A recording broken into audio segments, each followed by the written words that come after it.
좋은 아침입니다. 어제 참 날씨가 좋았는데요.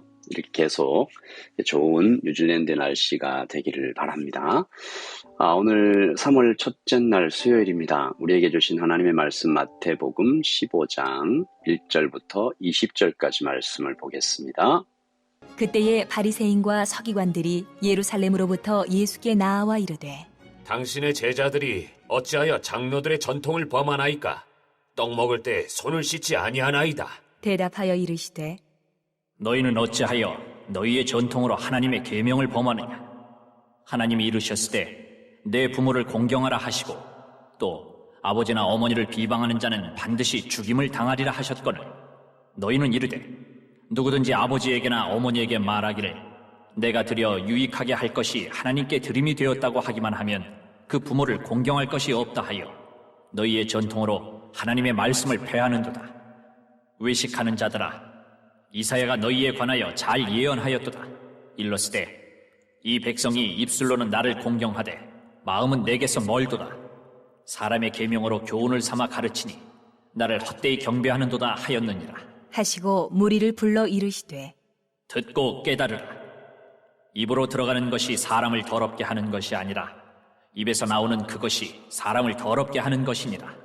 이에 제자들이 나아와 이르되 바리새인들이 이 말씀을 듣고 걸림이 된 줄 아시나이까? 예수께서 대답하여 이르시되 심은 것마다 내 하늘 아버지께서 심으시지 않은 것은 뽑힐 것이니 그냥 두라. 그들은 맹인이 되어 맹인을 인도하는 자로다. 만일 맹인이 맹인을 인도하면 둘이 다 구덩이에 빠지리라. 하시니 베드로가 대답하여 이르되 이 비유를 우리에게 설명하여 주옵소서.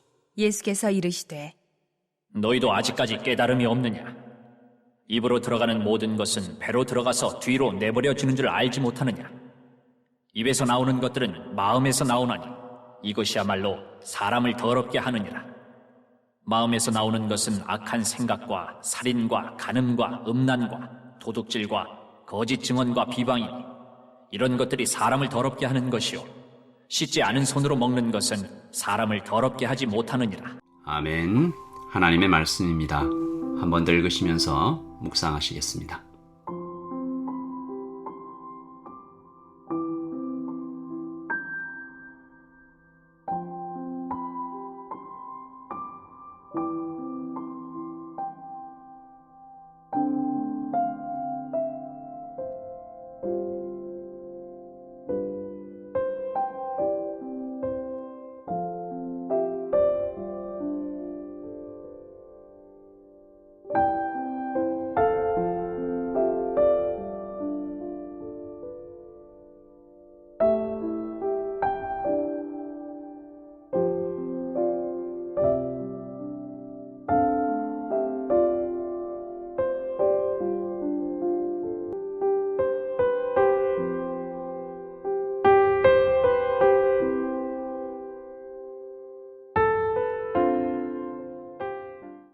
오늘 말씀은 유대인들의 정결 예시, 그러니까 깨끗한 것, 더러운 것, 무엇이 깨끗하고 무엇이 더럽나, 누구나 깨끗한 것을 좋아하죠.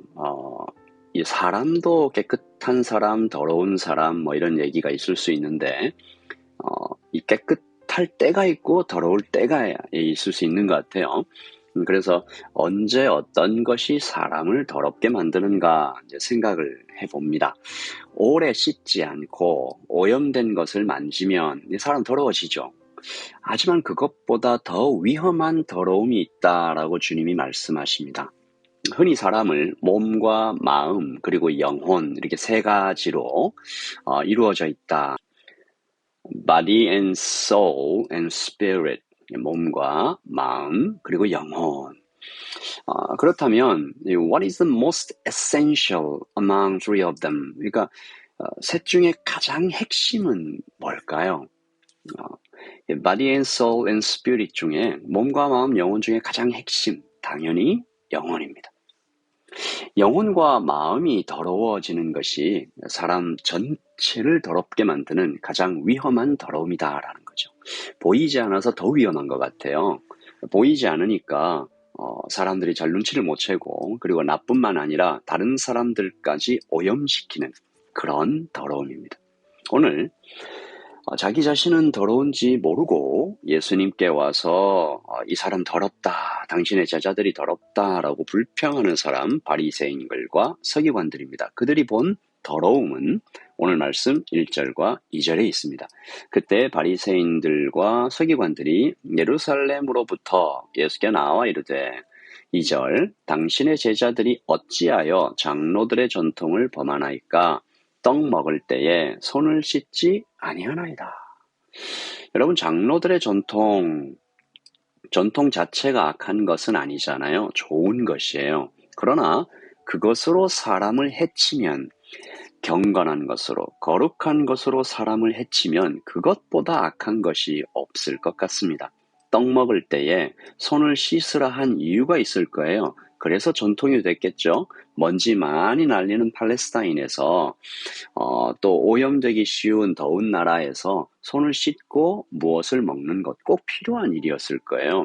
그러니까 부모님이 어린아이에게도 씻으라, 씻지 않으면 가르쳐 지키게 하고 그랬겠죠. 옳은 일입니다. 그런데 왜 주님께서는 제자들이 떡 먹을 때 손 씻지 않은 것에 대해서 제자들을 책망하거나 거기에 대한 직접적인 언급은 한마디도 하지 않으시고 오히려 바리새인들과 서기관들을 책망하셨을까요?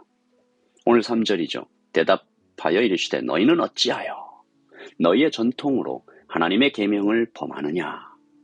이 사뭇 진지하시고 그리고 아주 엄중하십니다.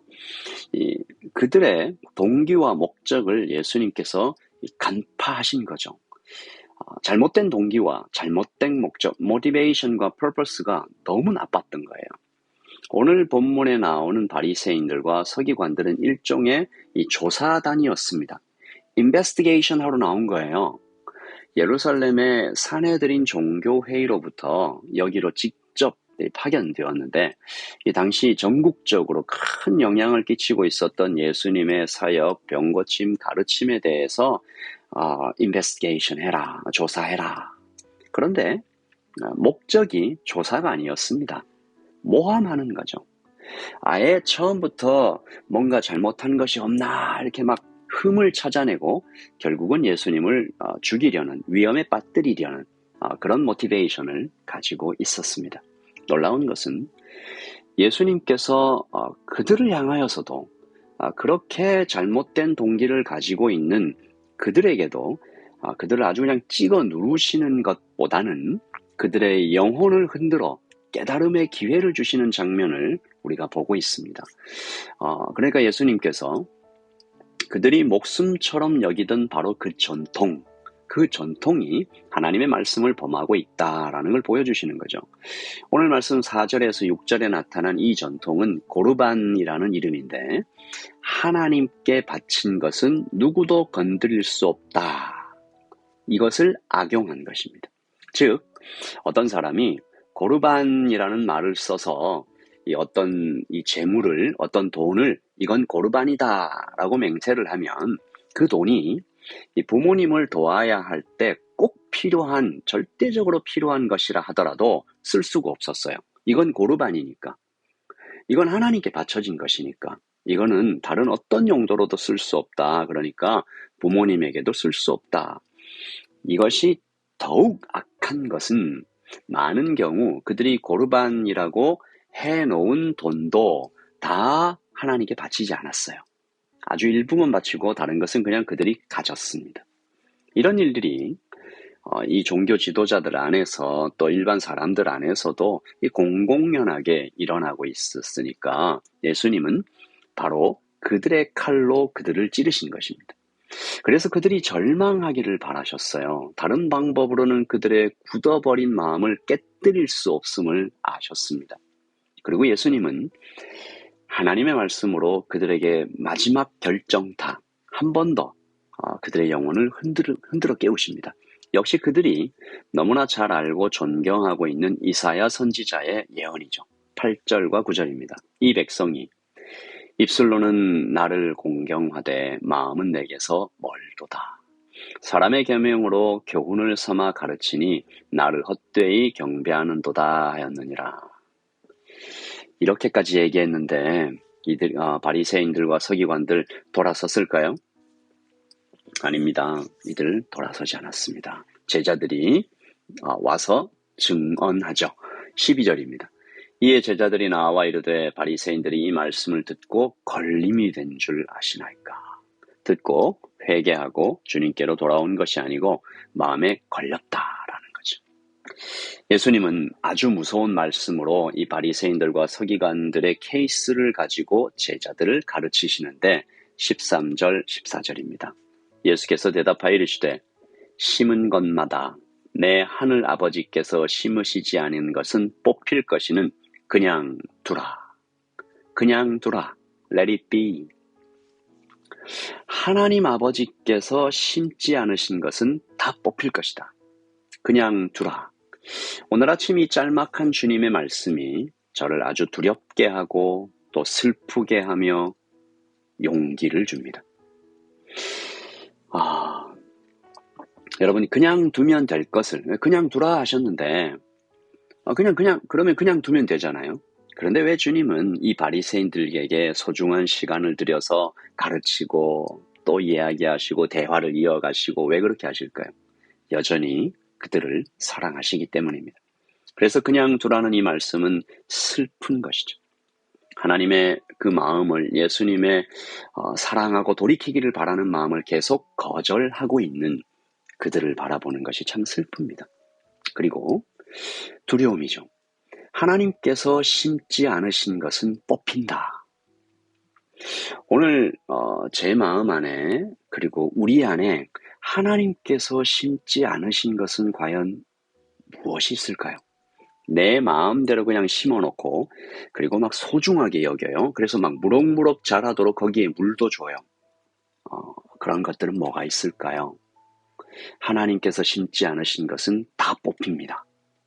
아무리 많은 노력을 하고 아무리 예뻐 보이고 아무리 사람들이 칭찬을 해도 결국 다 뽑힙니다. 이걸 생각하면 참 두렵죠. 그리고 마지막 용기.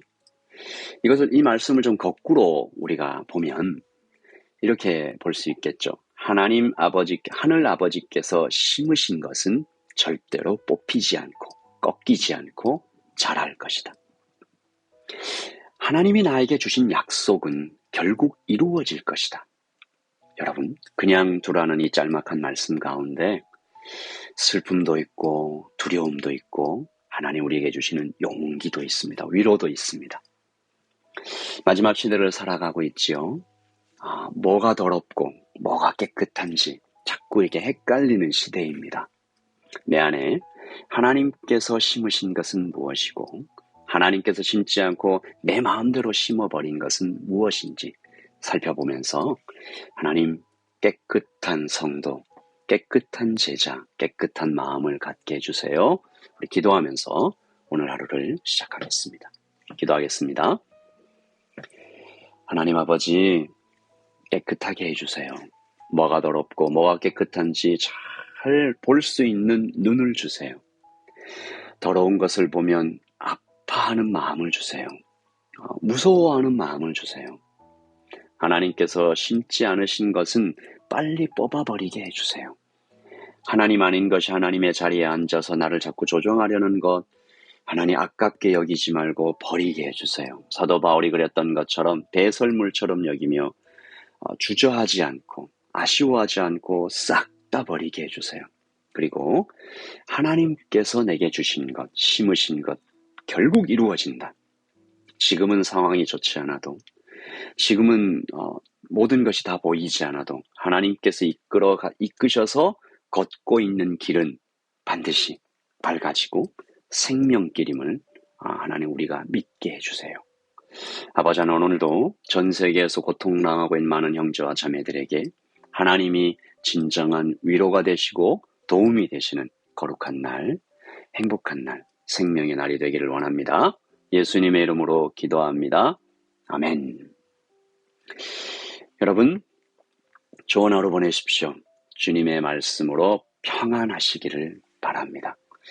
주님을 바라보며 주님께서 이끄시는 길, 그 길에 생명이 있다 생각하고 조금 어려워도 하나님을 따라가며 다시 우리가 성장하고 건강해지는 오늘이 되면 좋겠습니다. 평안하십시오.